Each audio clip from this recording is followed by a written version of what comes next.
2023 में राहुल गांधी का जो सूरत की कोर्ट से फैसला सामने आया था मोदी सरनेम मामले में, उस फैसले में राहुल गांधी को 2 साल की सजा हुई थी। मानहानि का मामला था और इस फैसले के बाद राहुल गांधी की लोकसभा की सदस्यता भी चली गई थी और इसे लेकर राहुल गांधी ने तो सीधे तौर पर भारतीय जनता पार्टी की सरकार और स्पीकर इन तमाम लोगों के खिलाफ आरोप लगाया था कि ये सदस्यता उनकी जानबूझकर छीनी गई है। हालांकि राहुल गांधी की उस सदस्यता के पीछे जो सीधा स्टेप था, जो सीधा किरदार था, वो अदालत का था और अदालत से ही राहुल गांधी की सदस्यता बहाल भी हुई थी। जब राहुल गांधी सुप्रीम कोर्ट पहुंचे और उनकी सजा पर रोक लगाई गई तो राहुल गांधी की सदस्यता भी वापस से उन्हें मिल गई। लेकिन अब 3 साल बाद जब चर्चा शुरू हो गई है कि क्या राहुल गांधी एक बार फिर से अपनी लोकसभा की सदस्यता खो देंगे और क्या इस बार राहुल गांधी अपना चुनाव लड़ने का अधिकार भी खो देंगे, तो कई सवाल निकलकर सामने आ रहे हैं कि ये राहुल गांधी को महज डराने के लिए या उन पर दबाव बनाने के लिए सरकार के द्वारा किया जा रहा है, या वाकई में जो निशिकांत दुबे ने सब्सटेंटिव नोटिस दिया है वो नोटिस राहुल गांधी के राजनीतिक करियर का सबसे बड़ा और सबसे खतरनाक पल साबित होगा। देखिए, मुझे जो समझ में आ रहा है इस पूरे मामले में जो सबसे अहम किरदार निभाएंगे वो रहेंगे स्पीकर ओम बिरला, क्योंकि जो सब्सटेंटिव नोटिस होता है उसकी सीधी सी जो प्रक्रिया है वो यही है कि पहले नोटिस जाता है लोकसभा महासचिव के पास, लोकसभा महासचिव अगर एडमिट करते हैं तो इसके बाद स्पीकर के पास जाता है, फिर इसके बाद मत होता है उस पर, मत जाहिर सी बात है कि एनडीए के पास है, एनडीए मत दे देती है तो मत के बाद फिर इस पर एक समिति बनाई जाएगी। समिति तय करेगी कि जो आरोप राहुल गांधी के खिलाफ लगाए गए हैं, जो मांग की गई है वो कितनी सही है, कितनी सही नहीं है। समिति को एक निर्धारित समय दिया जाएगा। इस निर्धारित समय में जब समिति तय कर देगी तो वापस मामला एक बार फिर से लोकसभा पहुंचेगा और फिर लोकसभा में यह स्पीकर तय करेंगे कि राहुल गांधी के साथ अब क्या करना है। क्या उनके खिलाफ लगाए गए जो आरोप थे वो सही पाए गए? क्या उनकी अब सदस्यता लोकसभा की रद्द कर दी जानी चाहिए और उनकी जीवन काल तक लोकसभा चुनाव लड़ने की जो काबिलियत है वो भी खत्म कर देनी चाहिए? अब जब मामला पूरा स्पीकर ओम बिरला के पास है तो सवाल बड़ा खड़ा हो जाता है कि क्या ओम बिरला किसी तरह का कदम उठाने के इच्छुक है। अब ये मैं क्यों कह रहा हूं, आप इस बात को समझिए। ये कोई साधारण मामला नहीं है कि स्पीकर के चैम्बर में 40 लोग, 30 लोग, 25 सांसद कांग्रेस के, प्रियंका वाड्रा, केसी वेणुगोपाल सब पहुंच गए। स्पीकर के सामने गाली गलौज हो रही है, स्पीकर के सामने प्रधानमंत्री को देखो।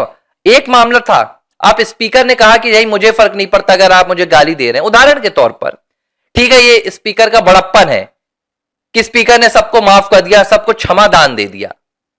लेकिन क्या यह स्पीकर की जिम्मेदारी नहीं होती है?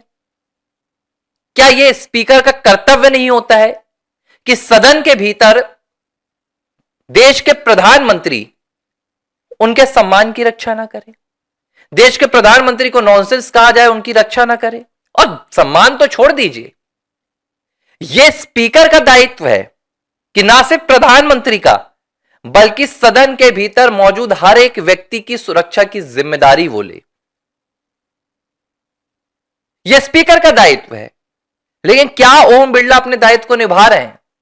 मैं ये सवाल क्यों पूछ रहा हूं?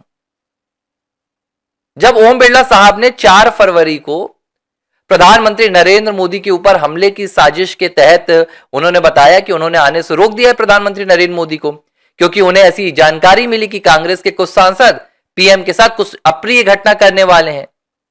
4 फरवरी के बाद 14-15 फरवरी हो गई। ओम बिरला साहब की तरफ से इस पूरे मामले में अब तक एक नोटिस नहीं दिया गया। एक नोटिस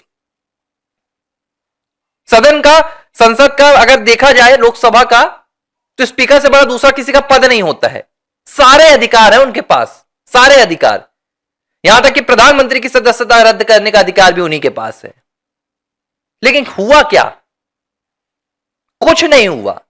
तो जब स्पीकर ओम बिरला साहब प्रधानमंत्री नरेंद्र मोदी की सुरक्षा से खिलवाड़ करने वाले तमाम सांसद उनके खिलाफ एक एक्शन नहीं ले पा रहे हैं। और वीडियो आ गया है, अब तो किरण रिजिजू साहब ने वीडियो जारी किया, तमाम महिला सांसद खड़ी हो गई थी हाथ में पोस्टर लेके पीएम की कुर्सी के पास, कोई एक्शन नहीं।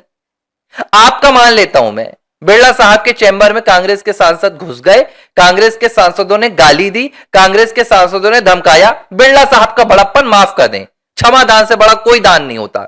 मैं कह रहा हूं कोई कार्रवाई नहीं करे, बिरला साहब को कोई आपत्ति नहीं है, उनका बड़ा हृदय भाई, मेरा हृदय तो इतना बड़ा नहीं होता कि देश के संसद के भीतर, क्योंकि स्पीकर एक व्यक्ति नहीं है, स्पीकर एक सम्मान है, स्पीकर एक संविधान का पद है, और उस पद की रक्षा करने के लिए बैठे हुए व्यक्ति ओम बिरला है। तो गाली ओम बिरला को नहीं दी गई, गाली स्पीकर को दी गई, तो यह रक्षा करनी चाहिए थी उन्हें स्पीकर की पद की भी। किरण रिजिजू ने खुद कहा, भाई भाजपा के पूरे आईटी सेल ने कहा, बावजूद इसके ना तो उन 25 सांसदों पर कोई कार्रवाई हुई, ना प्रधानमंत्री नरेंद्र मोदी के खिलाफ साजिश रचने वाले तमाम सांसदों पर कार्रवाई हुई। अब मुझे आप यह बताइए, ये किस मुंह से उम्मीद की जा सकती है कि निशिकांत दुबे द्वारा जो सब्सटेंटिव नोटिस दिया जा रहा है उस पर ओम बिरला साहब राहुल गांधी की सदस्यता को लोकसभा से खत्म कर देंगे और आजीवन उन पर बैन लगा देंगे। अब यह मुझे लगता है कि कोई राजनीति का जो अभी अभी का स्टूडेंट हो, जिसने राजनीति समझनी शुरू की है, जिसे जो सुनाई देता है, जो दिखाई देता है वही सच लगता है, उसके सामने बताया जाए तो ठीक है, नहीं तो मुझे इस पूरे मामले में अब दम नजर नहीं आ रही है। अब इसके पीछे राजनीति है, ठीक है। अब कुछ लोग आकर मुझे कमेंट बॉक्स पर समझा रहे थे, मैंने देखा कि भाई भाजपा अपने पैर पर कुल्हाड़ी क्यों मारेगी, राहुल गांधी तो भाजपा का फायदा करवाते हैं, राहुल गांधी तो भाजपा को चुनाव जितवाते हैं, राहुल गांधी की मौजूदगी तो सरकार के लिए मुनाफा है। लेकिन क्या सरकार का फायदा, क्या भाजपा का फायदा देश के फायदे से बड़ा हो जाता है? क्या संसद की मर्यादा भाजपा के फायदे से बड़ी हो जाती है? क्या स्पीकर की मर्यादा भाजपा के फायदे से बड़ी हो जाती है? क्या प्रधानमंत्री के पद की मर्यादा भाजपा के फायदे से बड़ी हो जाती है? अगर इन मर्यादाओं को तार तार करके देश की संसद की गरिमा की धज्जियां उड़ा के भाजपा को फायदा होता है तो फिर ऐसे फायदे को तो नमन है हमारा, और क्या कहेंगे। यहां पर अब जरूरत आ गई है कि एक ठोस निर्णय लिया जाए, ताकत को दिखाया जाए, क्योंकि देखिए राजनीति सिर्फ ताकत से चलती है, राजनीति का दूसरा कोई सानी नहीं होता। ताकत नहीं थी तो यही भारतीय जनता पार्टी विपक्ष में बैठकर चिल्लाती रहती थी, कोई नहीं सुनता था। ताकत नहीं थी तो भारतीय जनता पार्टी की विचारधारा को कोई नहीं मानता था। आज ताकत है तो सलमान खान भी राष्ट्रीय स्वयंसेवक संघ के कार्यक्रम में जाकर बैठकर आ रहे हैं। यह होती है ताकत, ताकत है, ये विचारधारा की ताकत है, यह सरकार की ताकत है। लेकिन जब आप पंगु बन जाते हैं और आप बस हर बात में, हर घटना में राजनीतिक फायदा तलाश करने लगते हैं, तो कहीं ना कहीं यह आपकी कमजोरी बन जाएगी।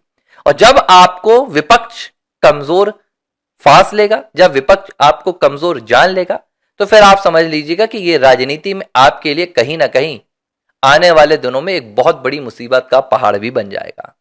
तो अब पाला साफ है, जो गेंद है वो स्पीकर ओम बिरला के पाले में चली गई है। अब स्पीकर ओम बिरला को फैसला लेना होगा, मजबूत फैसला लेना होगा, और मुझे तो कहना पड़ेगा कि अगर फैसला लेना है तो जगदीप धनखड़ साहब जैसा फैसला लेना चाहिए।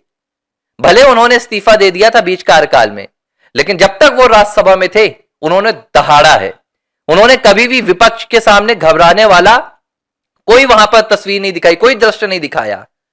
एक ही सेशन में सबसे ज्यादा सांसदों को बर्खास्त किया है जगदीप धनखड़ साहब ने। तो अब स्पीकर ओम बिरला साहब को भी मजबूती दिखानी चाहिए और सरकार की ताकत, जनता की ताकत दिखानी चाहिए, और राहुल गांधी के खिलाफ मजबूत से मजबूत एक्शन लिया जाना चाहिए। एबीसी हिंदी न्यूज, आज ही जुड़िए हर खबर के साथ।